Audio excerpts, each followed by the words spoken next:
जय गुरुदेव। कभी कभी लोग हमारे साथ जैसा बर्ताव करते हैं वैसा ही उनके साथ करने में सफलता मिलती है। जैसे को तैसा ही जीवन की सर्वोत्तम नीति है। एक व्यापारी का पुत्र था जो सफल नहीं हुआ।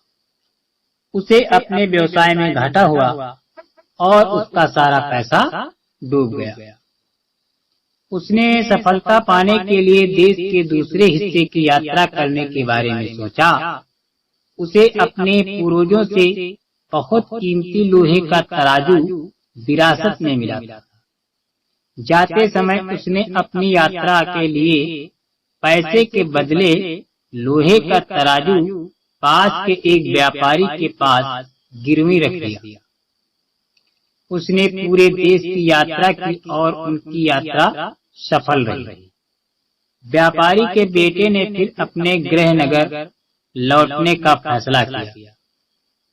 वापस लौटने के बाद वो पास के व्यापारी के यहाँ गया और अपना लोहे का तराजू मांगा।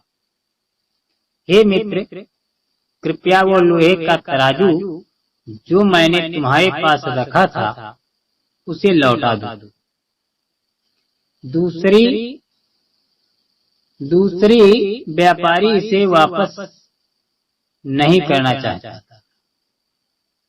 उसने कहा, अब ये मेरे पास नहीं है। हमें चूहों से समस्या है। चूहे सब कुछ खा रहे हैं। उन्होंने आपके लोहे के तराजू को भी खा लिया। व्यापारी के बेटे को तुरंत सच्चाई का पता चल गया। उसने उत्तर दिया, यदि चूहों ने इसे खा लिया तो आप कुछ नहीं कर सकते। वैसे भी कुछ भी हमेशा के लिए नहीं रह सकता। उसने आगे कहा, मैं नदी में स्नान करने के लिए जाने के लिए उत्सुक हूँ। कृपया अपने लड़के से मेरा सामान उठाने में मेरी मदद करने के लिए कहें और जब मैं नहाऊं तो उनकी देखभाल करें।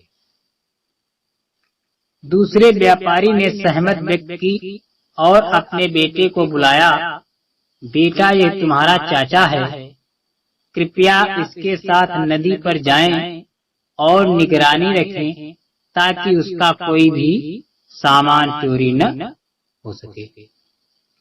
व्यापारी का बेटा और लड़का नदी पर गए। उसके स्नान करने के बाद व्यापारी का बेटा लड़के को पास की एक गुफा में ले गया। उसने लड़के को गुफा के अंदर रखा और गुफा के प्रवेश द्वार को एक बड़ी चट्टान से बंद कर दिया।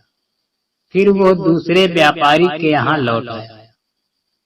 जब दूसरे व्यापारी ने अपने मित्र को अकेले लौटते देखा तो पूछा, मेरा लड़का कहाँ है?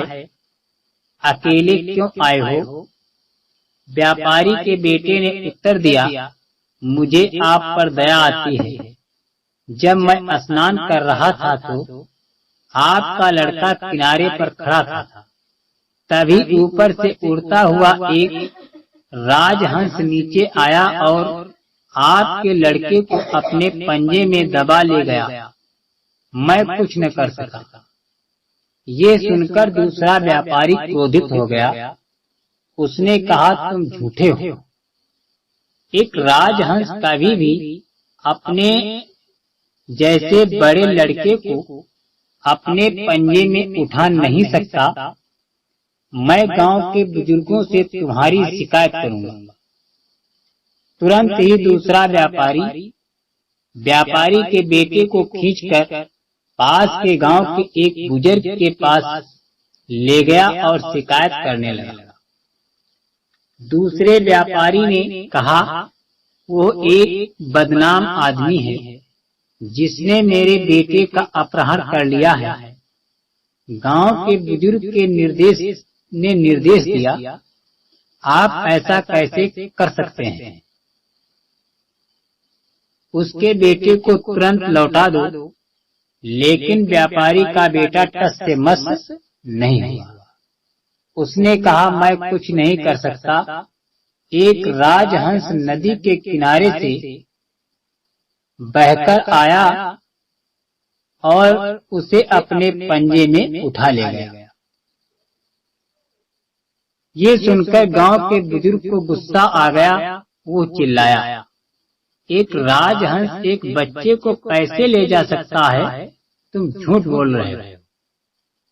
व्यापारी के बेटे ने उत्तर दिया, सर, जिस शहर में चूहे लोहा खाते हैं, वहाँ राजहंस एक बच्चे को क्यों नहीं पाल सकता? ये सुनकर गांव का बुजुर्ग आश्चर्यचकित रह गया। चूहा लोहा कहाँ खाता है? आप जो कह रहे हैं उसका क्या मतलब है? कृपया अपनी बात स्पष्ट रूप से बताएं। व्यापारी के बेटे ने उन्हें पूरी घटनाक्रम सुनाया और बताया कि कैसे उसने अपना लोहे का तराजू वापस पाने के लिए व्यापारी के लड़के को एक गुफा में छिपा दिया था। जब गांव के बुजुर्ग और वहां भीड़ में मौजूद सभी लोगों ने कहानी सुनी तो हंसने लगे। दूसरा व्यापारी शर्मिंदा हुआ। गांव के बुजुर्ग ने दूसरे व्यापारी को निर्देश दिया कि तुरंत व्यापारी के बेटे को लोहे का तराजू लौटा दें और उसके बेटे को गुफा से बरामद कर लें। कभी कभी हमें कुछ लोगों के साथ जैसे को तैसा नीति अपनानी पड़ती है, तभी सामने वाले लोग समझते हैं जैसे को तैसा जीवन की सर्वोत्तम नीति है। जय गुरुदेव।